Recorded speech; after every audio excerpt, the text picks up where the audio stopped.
예, 반갑습니다. 글 쓰고 강의하는 것을 위주로 하고 있는 원철이라고 합니다.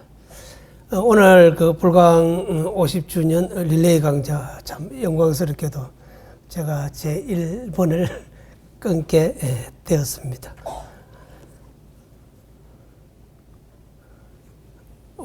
제가 일본 그 히에산을 가게 됐습니다. 거기 뭐 일본 말로는 엔라쿠지라고 그러고요. 우리 말로 한문을 읽을 때는 이제 열역사라고 읽는 그 절이 있습니다. 일본의 유명한 성지가 이제 두 군데 있죠. 고야산하고 이제 히에산인데, 고야산은 그 한문으로는 공해라고 그러고요. 우리가 이제 일본말로 읽을 때는 국가이라고 그러는데, 잘 알고 있는 그 시코쿠에 관음사찰 도는 그 오헬로 길이라고 하는 그 길이 있습니다. 그 길을 갖다가 저 공예 스님이 이렇게 이제 공예 스님을, 국가의 스님을 순례하면서 걷는 길로 유명한 그런 분이 한 분 계시고요. 그분과 쌍벽을 이루고 있는 분이 일본 말로는 사이초라고 그러고요. 한문으로는 채징이라고 그럽니다. 그분을 이제 이렇게 만나게 됐는데, 절 입구에서 저 간판을 만나게 됐습니다. 그래서 처음에 조천 1후 차적국보라고 하는 저 간판을 이렇게 이제 보고, 저 사진도 제 사진입니다. 번역이 안 되는 거예요. 그리고 보기는 글자 8자밖에 안 되고 굉장히 간단한 글인데, 굉장히 이렇게 이제 번역하는데 조금 이제 어려움을 초래하고, 그 다음에 남들이 이렇게 이제 번역해 놓은 거 한번 이렇게 이제 참고해서, 그래도 이제 제 나름대로 조금 편안하게 번역문이라고 하는 것을 갖다가 번역을 해 놓으면은 이게 잘 어색해요. 그렇게 해서 영어를 한글로 번역해 놓은 번역문도 그렇고, 한문도 마찬가지고요. 또 일본어도 마찬가지고. 그렇게 해서 한번 번역을 하고 나서 다시 우리말로 한 번 더 바꿔줘야 되는 그런 이제 과정을 거치게 됩니다. 그렇기 때문에 그 과정에서 이제 그 번역하는 사람의 능력이나 그 다음에 그 양반이 가지고 있는 대중에 대한 그 대중 언어의 정도의 그 실력을 볼 수 있는 그런 부분이 되겠습니다. 조천 1후 그랬습니다. 천. 그래서 이제 우자가 이제 구석 우자입니다. 그래서 한 구석입니다. 한 구석. 그 앞에 천자가 뭐냐? 천도 뒤에 구석하고 또 걸리는 글이더라고요. 그래서 천구석 가운데에서 1후 한 구석이라도 밝힐 수가 있다면, 저는 비추을 조자입니다. 밝힐 수가 있다면은 차적, 이 사람이 바로 국보적인 존재이다. 한 사람의 영향력, 한 사람의 능력, 또 한 사람이 미칠 수 있는 영향력, 물론 뭐 아주 뛰어난 사람, 뭐 특별한 사람, 또 뭐 한 시대에 몇백 년 만에 하나 날까 말까 하는 천재들이라면 모르겠지만, 보통 사람들은 너무 크게 이렇게 그 세상을 갖다가 내가 다 구하겠다 이런 생각들보다는 나이가 이제 점점 들어가면서 그래, 내 주변, 또 내가 할 수 있는 일, 또 내가 밝힐 수 있는 것만큼만 밝혀도 되겠다. 이게 이제 사이초 스님이 이제 그런 생각을 하게 됐습니다. 결국 이 사람 뭐냐? 이런 사람이 하나하나 모이고, 이런 사람이 하나하나 많아지면은 결국 세상 전체 천구석이 다 밝아지는, 그렇게 해서 사회라고 하는 것은 대중 하나하나가 모여가지고 사회를 이루기 때문에 한 사람 한 사람의 각성, 한 사람 한 사람의 활동, 한 사람 한 사람의 빛, 이런 것들이 모였을 때 세상이 밝아진다라고 하는 것을 갖다가 이미 이분이 언제냐면은 767년에서 822년 사이의 인물이 되겠습니다. 그렇게 해서 뭐 일본어로 이제 해안 시대라고 그러고요. 우리로 치면 신라 중기에서 한 후기 정도 그때 이렇게 살았던 분입니다. 그 아까 앞에서 말씀드린 그 고야산의 그 국가의 스님도 고시대 인물입니다. 저는 이렇게 이제 역사를 공부하고 불교를 공부하고 종교를 이렇게 이제 보면서 인물들이 한 시대 동시에 막 태어나요. 정말 참 신기한 현상 중에 하나인데, 뭐 옛날부터도 또 그런 부분에 대해서 이제 문화사적으로 필요로 할 때 많은 인물들이 동시대에 이렇게 이제 태어나는 그런 것들을 우리가 이제 많이 이렇게 이제 볼 수 있는데, 제가 이렇게 이제 젊은 학인들 데리고 교육을 이렇게 하면서 보면은 어떤 애는 보면 뭐 전부 인물이에요. 예.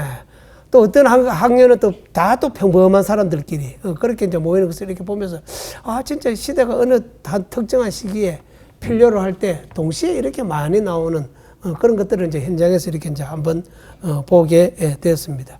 그런데 이제 아까 말씀드린 이 글씨는 뭐 오래된 글씨가 아닙니다. 지금 와서 새긴 글씨입니다. 돌도 오래되지 않았고 저 돌에 뭐 별로 있기도 없고 그렇게 해서 조금 예사로 봤는데 그렇다고 해서 저 말씀이 오래된 말씀이 아닌 건 아닌 거죠. 그래서 서기 700년대에서 800년도 초 사이에 그런 말씀이니까 말씀 자체는 굉장히 이제 오래된 어떻게 보면은 최징 스님의 사이초 스님의 어록이라고 이야기를 할 수가 있겠다. 지금은 뭐 희해산 가보면은 일본에서 아까 말씀드린 고야산과 더불어서 그 2대 성지라고 할 만큼 굉장히 번성한 곳입니다. 그렇지만 사이초 스님이 이 산에 들어갈 때는 정말 심심산골에 아무것도 없었죠. 그렇게 해서 아주 작은 토굴, 저 큰 성지가 시작은 정말 아주 작은 토굴이었습니다. 중국에서 장강을 갖다 비유할 때 무슨 말을 쓰느냐 하면은 시작은 남상, 남상은 요즘 말로 하면은 물 한 표주박 정도 됩니다.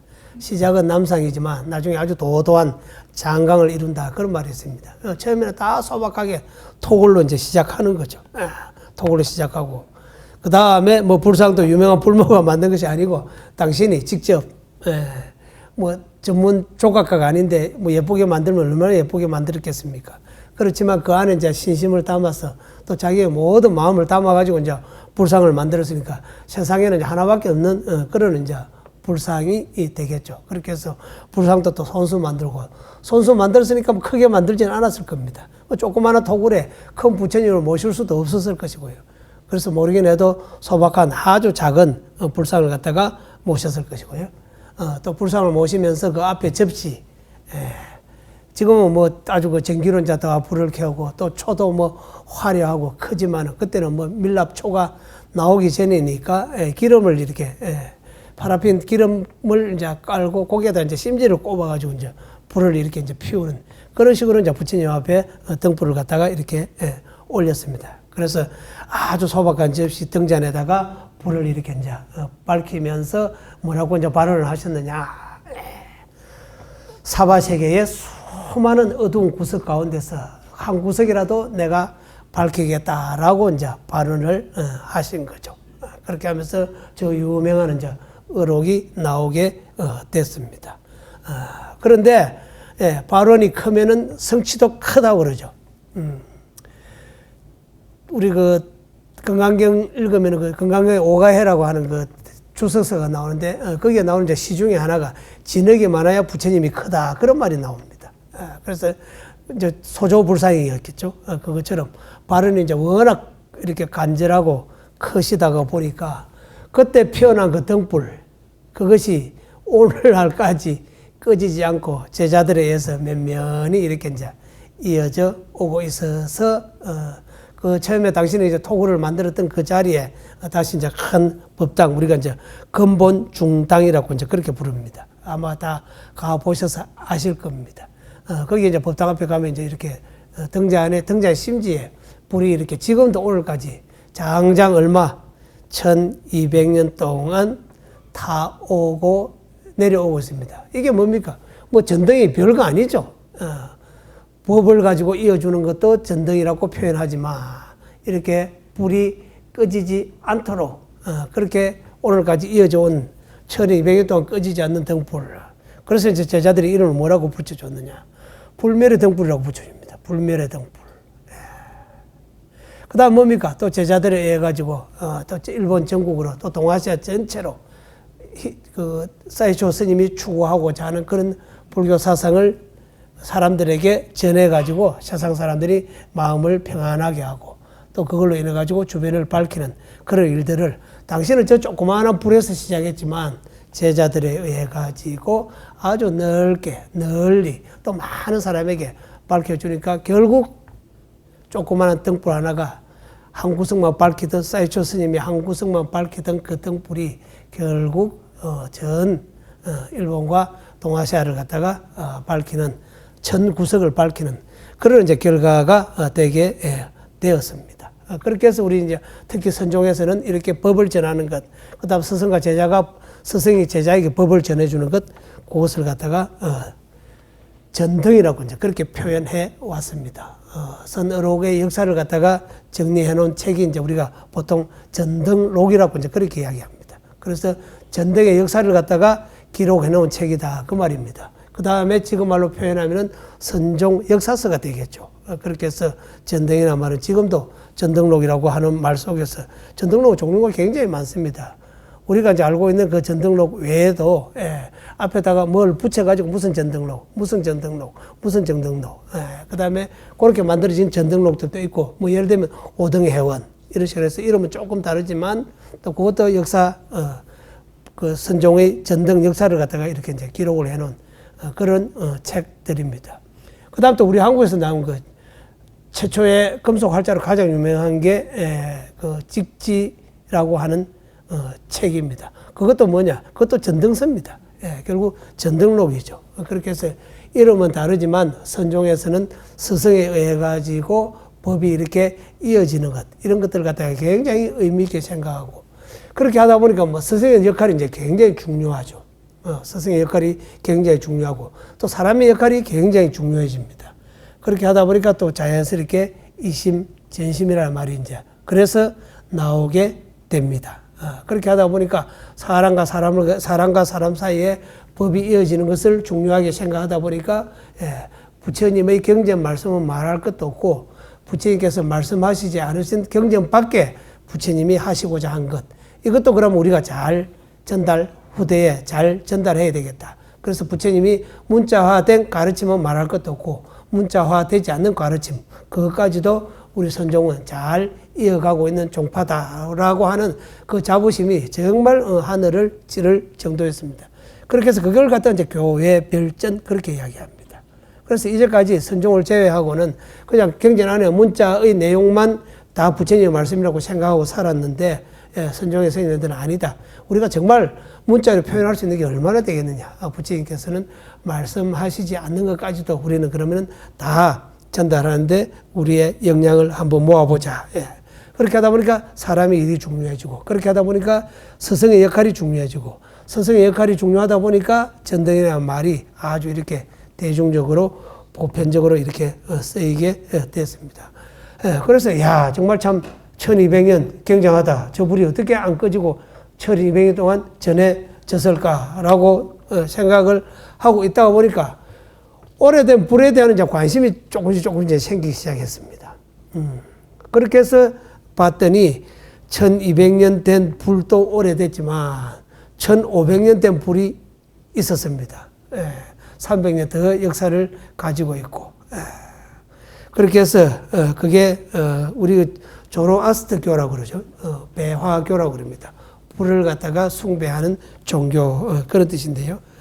거기 지금 이란 북부지방에 그 이제 사원들이 몇 개 있는데 아주 그 유명한 사원이라고 그럽니다. 그래서 이 불의 역사는 서기 470년입니다. 우리 사이초 스님은 서기 700 몇 년이고요. 770 몇 년이고요. 이 불은 470년에서 현재까지 전해져 오고 있으니까 사이초 스님보다는 거의 한 300년 이상 더 오래된 그런 불이었습니다. 결국은 이제 불의 신이죠. 그렇게 해서 이제 결국 뭐 불 자체를 이제 숭배한다기보다는 지금이야 뭐 정말 밤이 대낮보다도 더 밝은 시대에 살고 있습니다. 그렇지만 예전에는 밤이 되면은 그야말로 진짜 깜깜하죠. 한 번씩 저 오래된 암자에나 스님 혼자 살고 있는 토굴에 이렇게 가보면은 저녁 딱 먹고 불 딱 끄고 나면 아무것도 안 보입니다. 정말 칠흑 같은 어둠이라는 말이 이 말이구나라고 이제 실감할 정도로 깊은 산속에 들어가면은 그 빛이라고 하는 것이 하나도 없는데, 이거는 결국 이제 다른 말로 하면 뭐냐. 일반 사람들이 만약에 아무 빛이 없는 곳에서 우리가 보통 사람이 그런 상황에 처했을 때 산에 가다가 해가 져버려가지고 길을 잃어버린 상태, 그거 생각하면 됩니다. 엄청 무섭겠죠. 주변에 아무것도 없고, 깜깜하고, 길도 안 보이고, 멀리는 짐승 소리가 들리고, 그걸 이제 뭡니까? 우리 이제 중생들의 불교적인 용어로 다시 이렇게 바꾸면 그게 이제 무명이죠. 밟지 못하는 것. 주변에 보이지 않으면서 오는 공포들. 그럼 이런 것들 갖다가 어떻게 할 것인가? 결국 삐트로 해결해야 된다. 그 삐트는 다른 말로 뭐 반야지혜가 된다. 이렇게 되는 거죠. 그렇게 하다 보니까 등불을 갖다가 비유할 때 무명에다가 굉장히 잘 비유를 하고, 그 다음에 등불이 꺼진 상태를 무명에다가 잘 비유하고, 등불이 켜진 상태를 갖다가 반야지혜에다가 이제 잘 이렇게 이제 비유를 하게 됩니다. 그렇게 해서 불이라고 하는 것이 뭐 어둠을 갖다가 없애주는 것, 내 갈 길을 제시해 주는 것, 내가 가야 할 방향을 갖다가 보여주는 것, 굉장히 안도가 되는 거죠. 그렇게 자연스럽게 불은 사람으로부터 아주 이렇게 이제 우리도 모르는 사이에 밝음을 갖다가 상징하는 그런 말들로 이렇게 바뀌었습니다. 그럼 뭐 조로아스터교 이렇게 이제 조금 낯선 단어이기는 한데요. 서양의 그 유명한 철학자인 그 프리드리 니체가 이제 그런 말을 하죠. 자라스투라는 이렇게 말했다. 저 자라스투라가 조로아스터라는 말입니다. 그렇게 해서 오늘날까지 저게 언제입니까? 1800년도니까요. 서기 470년도에 살았던 분의 그 말하는 형식, 그걸 갖다가 니체가 빌려와 가지고 내가 이렇게 말했다라고 하는 것보다는 아마 당시에는 뭐 조로아스터가 이렇게 말했다. 조로아스터는 뭐 불의 신, 지혜의 신, 지혜의 신이 이런 식으로 이야기를 했다. 그걸 갖다가 독일어 발음으로 바꿔가지고 자라스투라라고 하는 말을 이렇게 표현을 했는데, 우리가 이렇게 이제 살아가면서 내가 뭐 이야기했다 이러면 남들한테 설득력이 좀 떨어집니다. 네가 뭔데? 뭐 니나 내나 똑같은 중생인데 네 이야기가 뭐 그렇게 설득력을 가지고 있냐? 그럼 뭐라 그럽니까? 경전에서 인용을 해가와죠. 어느 유명한, 그다음 뭐 우리는 이제 부처님의 제자들이니까요. 이거는 부처님 경전에 나오는 이야기야. 그 다음에 선어록을 좋아하는 사람들은 이건 선어록에서 나오는 이야기야. 선사들의 이야기야. 그렇게 하면서 남의 이야기를 끌어오죠.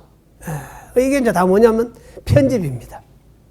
편집은 내가 말하고자 하는 생각, 내가 가지고자 하는 그 의도를 갖다가 어른들의 권위에 빌려서 내 이야기를 남에게 전달하는 거죠. 그렇게 해서 결국 말을 뒤집어서 이야기하면 결국 남의 입을 빌려서 내 이야기를 하고 있는 겁니다. 여러분 가만히 한번 봐보십시오. 신문의 모든 논설, 사설, 기사, 책 가만히 한번 봐보십시오. 전부 남의 권위를 빌려와가지고 내 하고 싶은 이야기 하는 거예요. 다 편집입니다. 정말 하늘 아래 새로운 것이란 없죠. 그렇지만 편집하는 안목, 그 안목이 객관성을 갖추고 있을 때, 편집하는 안목이 남들보다도 좀 지혜롭게 편집이 되었을 때, 그랬을 때 사람들한테 설득력을 가지죠. 남의 이야기지만. 그렇게 해서 이제 그 니체도 조로아스터라고 하는 그 분의 말씀을 빌려와서 자기가 이제 하고 싶은 이야기를 이렇게 이제 하고 있는데, 자라스투라는 분이 이제 어떤 분이냐 하면은요, 일단 이제 산으로 들어갔습니다. 뭐 돌을 닦기 위해서. 어느 정도 이제 돌을 닦았느냐. 한 10년 정도 이제 수행을 했다고 그럽니다. 한 10년 정도 수행하고 나니까 지혜가 이제 펄펄펄펄 넘쳐가지고, 이가 내가 넘쳐나는 이 지혜를 남들에게 전달을 해야 되겠다라고 생각을 하고 하산을 이렇게 이제 합니다. 그렇게 해서 이제 만나는 사람마다 우리 부처님이 입산 수도를 하시고, 그 다음에 정각을 하시고 내려와서 비구들에게 법을 전하는 것처럼 만나는 사람마다 당신이 깨친 내용을 갖다가 전달하듯이 이 조로아스터도 그런 식의 행적을 가지고 있는 그런 분인데, 조금 이제 이 니체라고 하는 분은 뭐 패러디라고 그럽니까? 끌어와가지고 약간 이제 빗들어가지고 그렇게 이제 조로아스터라는 사람의 말을 빌려서 자기 얘기를 하고 있는 책이 자라스투라는 이렇게 만들었다라고 하는 이제 책의 이제 요지가 되겠습니다. 그런데 불을 갖다가 이렇게 이제 숭배하는 신앙은 굉장히 역사가 오래됐습니다. 조로아스터교 1500년. 부처님 당시에도 이렇게 이제 불을 숭배한 종파가 인도에도 여전히 있게 된다는 것을 갖다가 알 수가 있겠습니다. 부처님이 이제 5비구를 갖다 교화하고 또 뭐 동네에서 1명, 2명 이렇게 이제 교화하다 보니까 이 숫자가 안 늘어나는 거예요. 그러니까 기껏 늘려놓은 게 한 250명 초창기에 정말 발바닥에 땀이 나도록 다니시면서 온 인도를 다녔는데 겨우 이제 확보해 놓은 당신 제자가 이제 250명에 불과했습니다. 이렇게 해갖고는 끝이 없겠다. 안 되겠다. 단체로 교화를 좀 시켜야 되겠다라고 해서 경전에 나오죠. 각각 한 사람씩 전도의 길을 떠나라. 나는 우르벨라로 떠나겠다. 그 말이 나옵니다. 그렇게 해서 그 우르벨라에 누가 있었냐? 가섭 삼형제. 인도 말로는 뭐 카사파 삼형제라고 그러죠. 카사파 삼형제가 불을 갖다가 모시고 있는 제자들을 데리고 있었는데 이 사람들을 갖다가 제일 먼저 제도를 이제 하게 됩니다. 그렇게 하면서 그 형님, 그 다음에 둘째, 셋째 이분들이 이제 데리고 있는 분이 한 이제 1000명 가까이 됐습니다. 그렇게 해서 이제 거기에서 뭐 그 불을 뿜는 뭐 용 이야기도 나오고요. 그래서 또 부처님이 다시 또 화강산매를 보이고 또 화강산매를 통해서 용을 갖다가 조그만하게 만들어 가지고 바로 안에다 이제 담아 가지고 그렇게 이제 나오는 스토리로 되어 있습니다. 그렇게 해서 이제 카사파 삼형제가 우리가 모시고 있는 이 불의 신보다 훨씬 더 고타마 시타르타가 뛰어난 사람이구나라고 하고 이제 이렇게 자연스럽게 귀의를 갖다가 하게 되는데 그렇게 하면서 기존 250명 그 다음에 거기에서 또 교화된 1000명 그렇게 해서 1250명이 됩니다. 경전들 보면은 제일 앞에 시작할 때 부처님께서 어디에서 뭐 어쩌고 1250명에게 법을 설하셨다 하면서 1250명이 나오죠. 지금도 한 공간에 1250명이 모이면은 작은 인원이 아닙니다. 그래서 당시에 이렇게 불을 숭배하는 사람들의 그 교단인 배하교의 우두머리인 카사파 삼형제를 교화시킴으로 인해 가지고 교단은 드디어 1250명이 이루게 되고요. 그 1250명이 되었다는 이야기는 이제까지는 신생 교단이었는데 1250명이 기여함으로 인해 가지고 이제 주류 교단. 그렇게 해서 주류 종교의 인도사회에서 인도는 다 종교사회입니다. 지금도 가보면 정말 많은 종교들이 있는 그런 나라들이고요.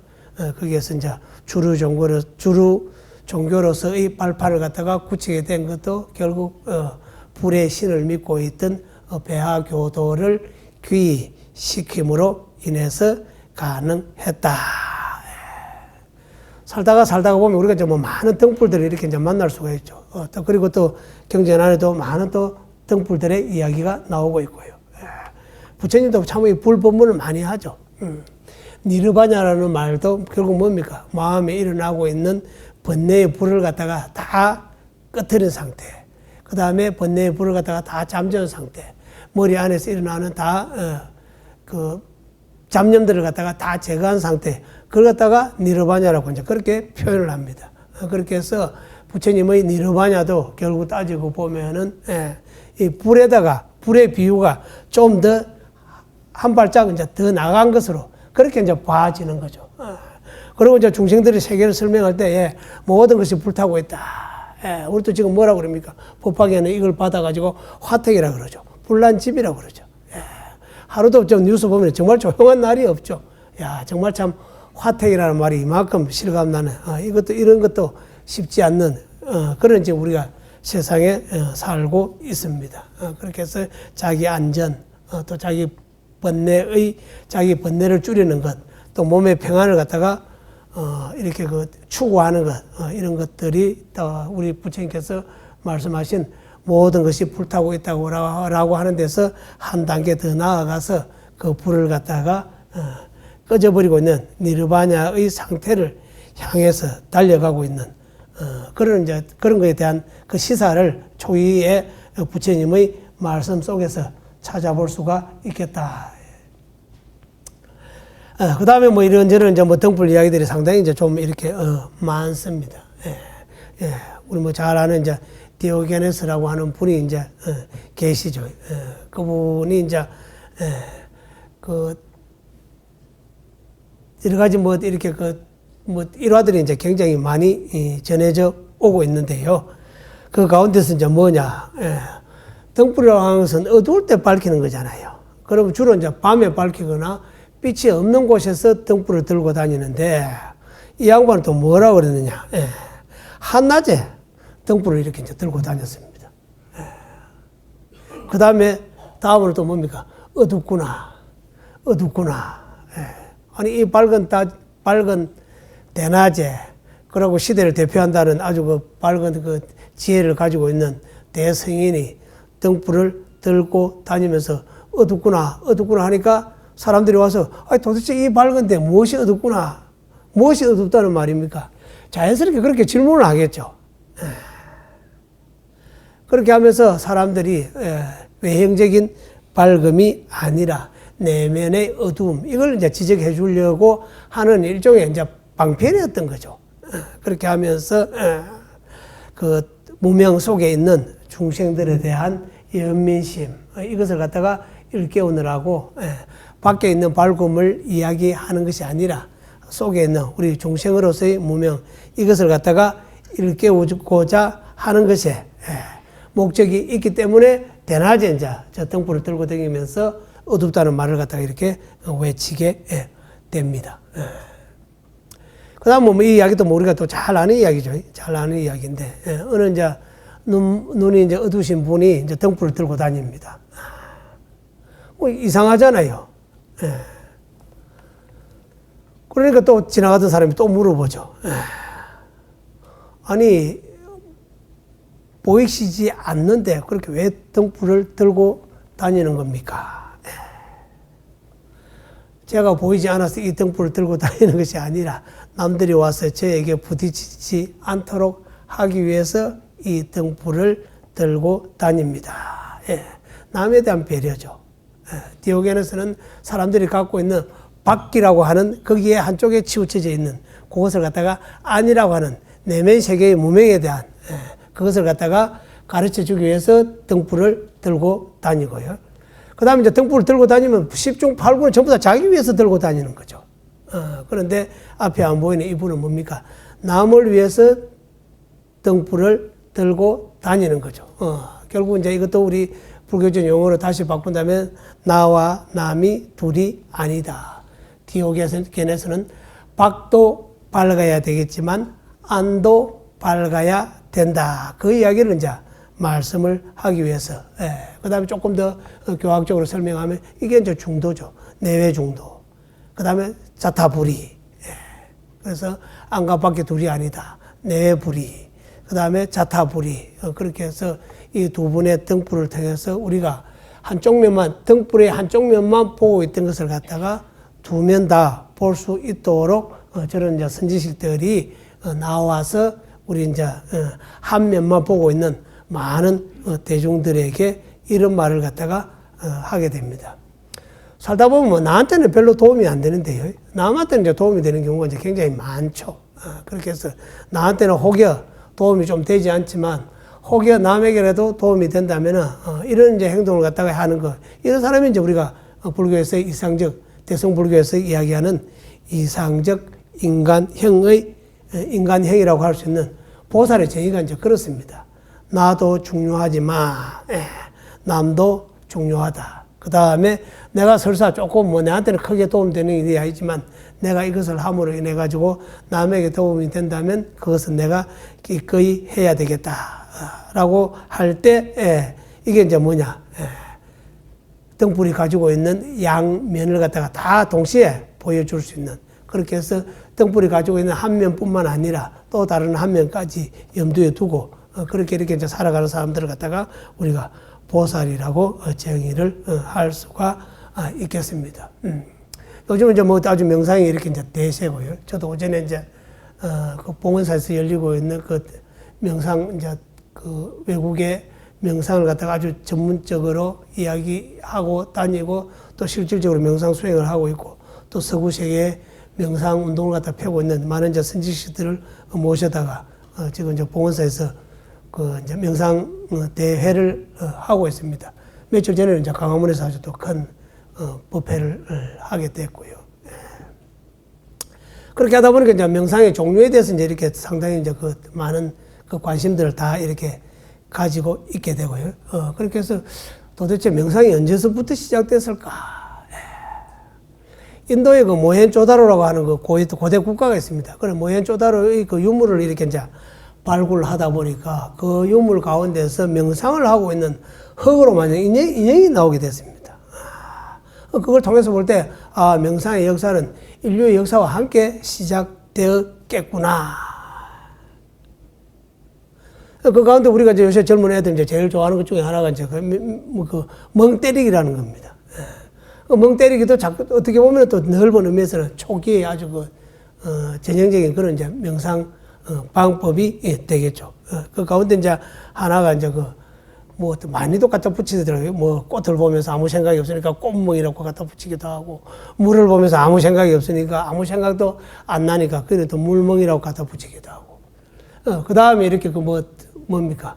캠프파이어 한다고 불을 피워놓고 그 불을 또 쳐다보고 있으면 아무 생각이 없으니까 거기에다가 이제 불멍이라고 하는 이제 이름을 갖다 붙이더라고요.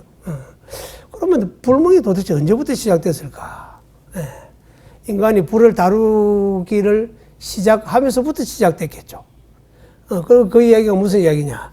자, 화살이 이제 막 터져가지고, 마그마가 이제 쏟아져가지고 흘러내려옵니다. 그거 쳐다보고 불멍하고 있는 사람 아무도 없죠? 도망가야죠. 그 다음 산불이 이제 크게 났습니다. 그거 쳐다보고 또 불멍할 수 있는 사람은 또 아무도 없을 겁니다. 그래서 산불과 화산불의 차이가 뭐냐 하면은 이거는 인간의 통제 밖에 있는 불이죠. 인간의 통제 밖에 있는 불을 가지고 멍때리를 하겠다? 이거는 불가능한 이야기입니다. 그래서 결국 무엇이냐? 인간의 불을 인간이 통제의 범위 안에 둘 수 있을 때, 그때 이제 비로소 불멍을 갖다가 할 수가 있는 거죠. 모닥불 피워놓고, 또 숯불 피워놓고.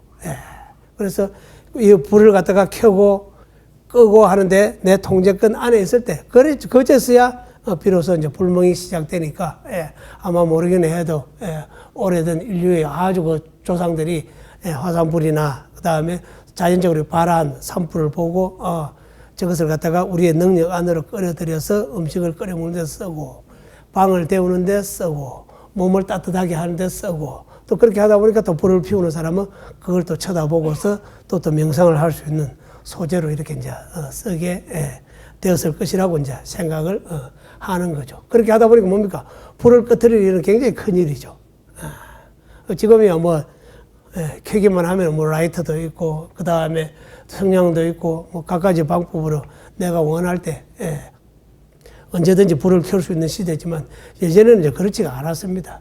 그래서 불씨가 꺼지지 않게 하는 거, 이것도 이제 집안에 살림하는 사람들이 이제 가지고 있는 가장 이제 큰 일들 중에 하나였습니다. 우리 사이초 스님의 불은 제자들에 의해 가지고 안 끊어지게 계속 내려오고, 종갓집에는 그 살림을 다 담당하는 며느님들에 의해 가지고 불이 안 꺼지게 계속 내려오게 되고, 또 무철집도 마찬가지겠죠. 불씨를 갖다가 잘 이제 보존을 해야 되는데, 사람이 살다가 보면은 이게 이제 보존이 잘 안 되는 경우들이 들어 이제 발생을 이렇게 이제 하게 됩니다. 부산에 가면 이제 마하사라고 하는 절에 이제 전해오는 이제 전설입니다. 동지 때 이제 일입니다. 그렇게 해서 아침에 이제 공양주 보살님이 이제 그 팥죽을 이제 끓이겠다고, 그렇게 불씨를 봤더니 아니냐 다를까 불이 이제 꺼져 있는 거예요. 불씨가 꺼져 있는 거예요. 이야, 큰일 났다. 오늘 명절인데 물을 끓여야 되는데. 그렇게 해서 할 수 없어서 이제 동네에 이제 불씨를 이렇게 이제 얻으러 갑니다. 그래 이제 불씨를 얻으러 가는데, 불씨를 얻으러 갔다 내려오니까 이미 솥에는 이제 불이 붙어 있고 가마솥에는 물이 활활 끓고 있었습니다. 그렇게 해서 그게 이제 이미 뭡니까? 나한이 그런 상황들을 갖다가 잘 알고 대신 이제 불을 켜주고 물을 끓여주고, 그런 일이 이제 있게 됩니다. 딱 이게 이제 무슨 이야기냐? 불씨를 잘 보존했어도 법이 잘 전해지지만, 불씨를 가끔 꺼뜨렸지만 의도하지 않게 신심을 가지고 있는 분들이 불을 갖다가 꺼뜨리니까 이렇게 또 난을 갖다가 칭견하게 되는 그런 일이 이제 이렇게 있게 됩니다. 그래서 불을 갖다가 꺼뜨리지 않고 잘 이어가는 것도 한변, 그 다음에 불을 꺼뜨림으로 인해 가지고 그 공덕으로 인해서 다시 나한의 그 영험을 갖다가 잊게 되는 이제 그런 이제 경우들이 있습니다. 그래서 불을 잘 이어가는 것도 중요한 일이지만 그 못지않게 불을 갖다가 꺼뜨렸을 때도 내한테 다시 부처님과 보살의 이제 가피가 이렇게 이제 일어나는. 그래서 그렇게 해서 우리가 이렇게 또 불도 뭐 잘 이어가는 불이 가지고 있는 면, 또 불을 갖다가 꺼뜨렸을 때 나타날 수 있는 면, 이것도 또 두 면을 갖다가 동시에 가지고 있더라. 예. 얼마 전에 뭐 오펜하이머라고 하는 이제 영화를, 저도 뭐 영화를 잘 안 보는데 뭐 어떻게 하다 보니까 이제 그 영화는 이제 같이 이렇게 이제 스님 몇 분하고 이제 보러 가게 되었습니다. 예. 그렇게 이제 하면서 이제 기사들을 이렇게 이제 보면은 그 뭐 불의 신이라고 그럴까요? 프로메테우스라고 하는 이제 불의 신의 이야기가 나오게 되고요. 그리고 이제 오펜하이어가 원자탄을 이렇게 발명하면서 미국의 아메리카에 이제 프로메테우스라고 하는 그런 이제 별명을 얻었다고 그럽니다. 그래서 결국 이 불도 시작은 인간이 통제한 범위 내에서 시작을 했겠지만 그 이후는 인간이 통제할 수가 없는 이제 불이 이제 되어버린 거죠. 그렇게 해서 불도 통제할 수 있는 불이 있을 때 인간에게 의미가 있는 것이지 인간이 통제할 수 없는 불이었을 때는 그것은 전부 다 번뇌의 요소고 위험의 요소고 우리의 평안을 갖다가 방해하는 그런 요소들이 되더라. 그렇게 해서 이 불이라고 하는 것도 결국 이제 우리가 가지고 있는 능력의 범위 안에서 그렇게 됐을 때 불멍을 할 수 있는 통제의 범위 안에 있을 때 명상의 수단으로서도 쓸 수가 있는 그런 것이라고 하겠습니다. 지금 뭐 우리 이제 종단에서도 이제 그 명상에 대해서 이제 여러 가지 많은 이제 의견들을 내놓고 있고요. 책들도 좀 이렇게 이제 많이 내고 있고, 또 실질적으로 또 많은 그 대중화, 저변화 이제 하기 위해서 굉장히 이렇게 이제 노력을 하고 있습니다.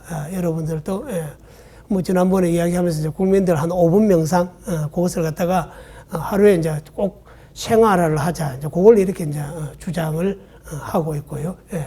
두 번째 또 살다 보면 이제 번뇌가 이제 굉장히 많죠. 번뇌가 굉장히 많은데 그 번뇌 가운데 도저히 참을 수 없는 번뇌를 만났을 때 그때는 한 3초 동안 심호흡을 하라고 그랬습니다. 한 3초 동안 심호흡을 하면서 그 감정이 끝났을 때 그 감정을 갖다가 통제할 수 있을 때 그럴 때 이렇게 또 이제 한 3초 정도만 좀 잘 참자. 필요할 때는 그런 명상들이 필요한 거죠. 그렇게 해서 그런 또 한 3초 명상을 필요로 할 때는 필요로 하고요. 그 다음에 이제 뭐 이렇게 살다 보면 더 어려운 일이 많습니다. 그런데 어려운 일이 언제까지 영원히 계속된다 이 생각하면 참을 수가 없습니다. 그렇지만 내가 이제까지 살아온 경험들에 의하면 이 어려움도 언젠가는 지나가더라는 거죠. 그래서 이 또한 언제나 지나가리라. 우리 달라이 라마 그 존자께서도 이 말 참 절개하시는데요. 이 또한 지나가리라. 그렇게 해서 또 영어로 하는 사람들은 그걸 또 쉘패스라고 그러더라고요. 그렇게 해서 좀 어려운 일이 닥쳤을 때는 또 쉘패스. 이거 오래 안 간다. 참아야 된다. 참을 수 있다. 그렇게 이제 좀 생각을 해서 또 거기에서 또 방편적인 명상을 이렇게 이제 조금, 하시는 것들도 또 이렇게 이제 필요한 것 같고요. 그래서 이제 상황에 좀 맞는 그런 명상들을 통해 가지고 내 생활을 갖다가 좀 더 바람직하고 좀 더 평안하고 좀 더 올바른 방향으로 끌고 갈 수 있을 때 이게 이제 제대로 된 명상이 명상 따로 있고 생활과 분리된 명상이 아니라 생활과 함께하는 명상 그런 것들을 통해서 우리가 또 이렇게 명상을 대중화하는데 또 좀 이렇게 기여를 나도 물론 뭐 당연히 명상을 해야 되겠지만 명상을 또 주변에 안내하고 또 소개하고 또 조금 더 능력이 닿으면은 가르치는 그런 것들이 지금 필요한 시점인 것 같습니다. 우리나라 사람들도 참 재밌는 게 뭐 한국에서 뭐 하자 하면 그냥 그런가 보다 이럽니다. 그런데 외국에서 야 유행이래. 국내에서 이제 영화 뭐 한 편 이렇게 그 발표를 이렇게 이제 해가지고 그 반응이 외국에 나가서 이제 상을 하나 이렇게 이제 받고 오게 되면 다시 이제 재평가를 받고 그걸로 해가지고 이제 주목을 받고 있습니다. 명상이 우리로 치면은 거의 뭐 1500년 한국 불교 역사 안에서도 고려 신라 말에 뭐 구사 선문부터 시작한다고 할지라도 거의 뭐 1200년 정도 이상의 역사를 가지고 있는 우리로서는 굉장히 그 정신 유산을 이렇게 이제 1200년 동안 이어오고 있는 그런 부분이 또 명상입니다. 우리 이제 고려 불교, 고려 신라 말에 이제 구산 선문이 들어와서 오늘까지 이렇게 이제 잘 이렇게 전해지고 있는데, 그 안에서 이제 가장 그 중요한 것들 중에 하나가 이제 그 선어록 가운데서 그 선문염송이라고 하는 책이 있습니다. 중국에서 나온 공안들은 공안이 한 100개 정도밖에 안 돼요. 백암록도 한 100개, 그 다음에 종록록도 한 100개. 그래서 스님네들의 그 깨달음의 일화를 모아가지고 100개만 이렇게 이제 선정해가지고 모아놓았습니다.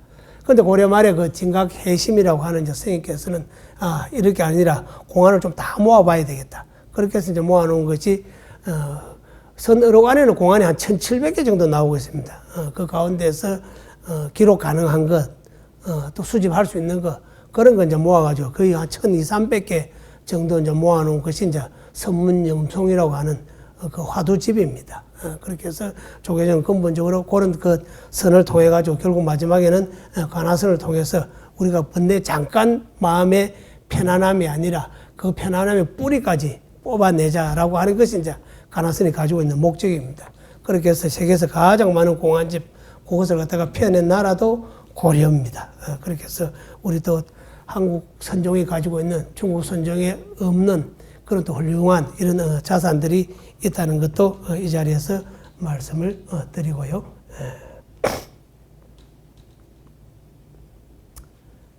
그렇게 해서 이제 불멍의 가치가 이렇게 이제 자꾸 나오다 보니까 우리 뭐든지 생각을 많이 하는 것에다가 이제까지는 이제 가치를 두어왔습니다. 그런 사람들이 또 총명하고 영리한 사람이란 그런 것들이 이제까지 내려왔었는데 요즘 와가지고 아무 생각 없는 것, 이것도 안 쉽죠. 여러분 한번 해보세요. 3초 이상 아무 생각 가지지 않기가 쉽지 않습니다. 그렇게 해서 아무 생각을 하지 않는 방법 중에 하나로 이제 관화선에서는 화두를 들으라고 그러죠. 그렇게 해서 적어도 그 화두가 화두를 제외하고는 아무 생각 없음이라고 하는 가치를 갖다가 지속적으로 이렇게 이제 줄 수 있기 때문에 그게 이제 가치가 있는 겁니다. 그렇게 해서 생각을 좀 쉬어야 된다. 그 다음에 우리가 늘 다양하고 복잡다단하고 또 많은 생각을 하고 또 생각에 진화를 이루고 그거를 통해서 인류 문화가 발전해 온 것도 사실이지만 그것과 더불어서 그러한 생각들이 지속화되기 위해서는 중간중간에 생각을 갖다가 멈춰주는 작업도 필요했었다. 그 이야기입니다. 우리가 매일 일만 하고 살 수는 없죠. 월요일부터 금금금 이렇게 일한다고 한번 생각해 봅시다. 뭐 젊을 때야 문제가 없겠지만 그것이 이제 계속 반복되면 결국 나이 들어서는 몸에 굉장한 무리가 옵니다. 그렇게 해서 우리가 일을 열심히 하고 또 주말에는 쉬고 또 낮에는 열심히 일하고 또 저녁에는 또 휴식을 취하고 그래서 휴식이 필요한 거죠. 몸도 휴식이 필요하지만 정신도 휴식이 필요하다. 그 이야기입니다. 그렇게 해서 정신도 좀 쉬어주는 것, 그 가치가 참 중요하다. 정신을 열심히 움직이고 열심히 일하고 많은 생각을 하고 또 거기에서 답을 찾고 하는 것도 중요하지만 그렇게 오래 지속적으로 하기 위해서는 마음을 갖다가 쉬어주는 일, 이것도 그거 못지 않게 중요하다. 그렇게 해서 아무것도 하지 않는 아무 생각 없음이라고 하는 가치가 21세기에 와서 세상이 복잡다단해지면 해줄수록 이 가치가 이제 더 부각이 되고 있고요. 그렇게 해서 이제 정신의학계에서도 이 명상이 가지고 있는 가치 이런 것들에 대해서 다시 이제 평가가 일어나고 있고 그런 것들을 통해서 또 해외에서 일종의 붐이 일어나고 있고요. 또 그런 붐이 일어나고 있는 분들을 또 한국에도 모셔다가 또 그 수행을 또 이렇게 하는 기회를 지금 갖고 있습니다. 그 다음에 이제 이것도 뭐 제가 이제 신문 기사에서 본 건데요. 지금 이제 신문을 대한불교 조계종에서 제일 열심히 보는 사람 중에 한 분이 이제 저입니다. 일단 사무실에 이제 신문이 2개가 들어옵니다. 그 다음에 저 개인이 또 신문을 하나 봅니다. 이제 현재 읽고 있는 신문이 이제 한 3개쯤 되는데, 남들은, 야, 요새도 종이 신문을 읽는 사람이 있네 하고 이제 쳐다보는 그런 이제 세상이 됐습니다. 처음에 이렇게 이제 서울 올라왔을 때는 길에 가판대가 굉장히 많았습니다. 버스 정류장 앞에도 가판대가 있고요. 그 다음에 편의점에도 가판대가 있고. 요즘은 혹시 내가 필요해가지고 신문 한 부, 유명신문이야 구할 수 있겠지만, 그렇게 유명하지 않는 신문 한 부 살려고 그러면 온 종로 시내를 다 다녀야 됩니다. 그런 세상이 되었지만 그래도 혹여나 종이신문은 뭡니까? 컨텐츠를 계속 생산하죠. 아무리 우리가 인터넷이 발달하지만 컨텐츠를 생산하지 않으면 그 인터넷 안에 내용 들어갈 게 아무것도 없습니다. 그런 의미에서 종이신문의 가치는 지금도 변함이 없고요. 그 다음에 이제 개인적으로 뭐 아까 말씀드린 청구석, 내가 그 뭐 신문사의 전 신문을 다 사줄 수는 없죠. 단 한 부, 한 구석이죠. 청구석 가운데서 한 구석이라도 밝힐 수 있으면 내가 이 신문 한 부를 구독함으로써 이 종이신문이 없어지지 않고 또 다음 세대까지 잘 넘어가게 해주면 좋겠다라고 하는 이제 뭐 개인 신문을 이제 이렇게 보면서 묻는 사람들이 들어댔습니다. 아니 그 신문 구하기도 힘들고 인터넷에 다 나와 있는 기사인데 왜 그렇게 신문을 열심히 보십니까? 청구석 가운데 한 구석이라도 밝힐 수 있으면 나는 그걸로 됐다. 이제 그렇게 대답을 하는 거죠. 살다가 보면은 자기 삶에 대해서 자기가 이렇게 그 논리를 개발해야 되는 상황들이 많이 발생합니다. 더러더러 이제 질문도 받게 되고요. 그럼 그 질문에 대한 대답이 좀 설득력이 있어야 되겠죠. 그렇게 해서 이제 그 가운데 하나로 신문 보는 것도 저는 청구석 가운데서 한 구석에도 밝힐 수 있으면 이 사람이 진짜 나라의 보배 같은 존재다. 세간에서 보배 존재, 그 신문에서 이제 만나게 됐습니다. 제가 이제 이름을 붙였습니다. 불멸의 연탄불이라고 이름을 붙였습니다. 뭐 지금은 노포라는 말 많이 쓰죠. 우리 서울 시내에도 뭡니까? 미래문화유산, 그렇게 해가지고 또 뭐 집 앞에 그 유형 건조물들은요, 그렇게 붙여놓고 또 무형재산들, 서울 100대 노포, 백년가게, 그렇게 해서 또 하나씩 이렇게 이제 붙여놓았습니다. 이런 것들도 뭡니까? 그 한 분야에서 그 음식을 가지고 또 다른 기타 여러 가지로 그 한 분야에 종사하는 그 장인들, 이 사람들이 뭡니까? 결국 청구석 가운데서 한 구석을 밝히고 있는 사람이죠. 노포는 뭐 그 지난번에 한번 제가 또 뭐 그 글을 좀 쓸 일이 있어가지고 한번 이렇게 조사를 했더니 일본의 노포가 세계에서 제일 많았습니다. 가장 오래된 노포가 한 1200년 된 노포가 있는데 그 노포가 뭐냐? 불교 건물 수리하는 회사였습니다. 1200년 동안 안 끊어지고 오늘까지 이렇게 이제 내려오고 있는 그런 노포들도 있을 거예요. 100년, 200년 된 뭐 가게들은 뭐 말할 것도 없고요. 그렇게 해서 이제 일본에서는 노포라는 것이 아주 이제 대중화되어 있고, 그리고 그 노포에 가서 노포를 운영하는 사람도 자기 일에 대해서 자부심을 가지고 있고, 그 노포에 가서 줄을 서서 기다려서 그 음식을 또 먹어주고 그 물건을 팔아주고, 구세대하고 신세대를 나누는 기준 중에 하나가 이거라고 그럽니다. 구세대, 아이 뭐 내 돈 주고 먹으면서 줄 서가면서까지 먹어. 안 돼, 다른 가게 가자. 이러면 이제 우리가 이미 구세대가 됐다는 이야기입니다. 신세대, 아니야, 줄을 서서라도 먹어야 돼. 찍어서 인증샷이 올려야 돼. 나 거기에 다녀왔어. 이게 이제 굉장히 그 기준 중에 하나가 될 정도로 노포가 지금 이제 한국 사회에서 아주 이렇게 대중화되어 있고요. 서울 그 마포구에 그 돼지갈비집이라고 그럽니다. 그 갈비집이 있는데 아주 이제 오래된 노포인데, 이분이 이제 한 역사가 한 60년 가까이 된다고 그럽니다. 60년 가까이 되는데, 9번 이사를 했대요. 9번 이사를 했는데, 돼지고기를 무엇으로 굽느냐? 연탄 불을 가지고 굽는다는 거예요. 그런데 그 60년 동안 연탄 불을 한 번도 안 꺼뜨렸대요. 그래서 이렇게 마을에도 자기 일을 이렇게 아주 열심히 하는, 한눈 팔지 않고 한 분야에서 일가를 이룬 사람. 이 사람이 뭐냐? 결국 세상을 밝히는 사람. 이 사람이 결국 또 뭐 국보 같은 존재가 된다. 그 이야기가 되겠습니다.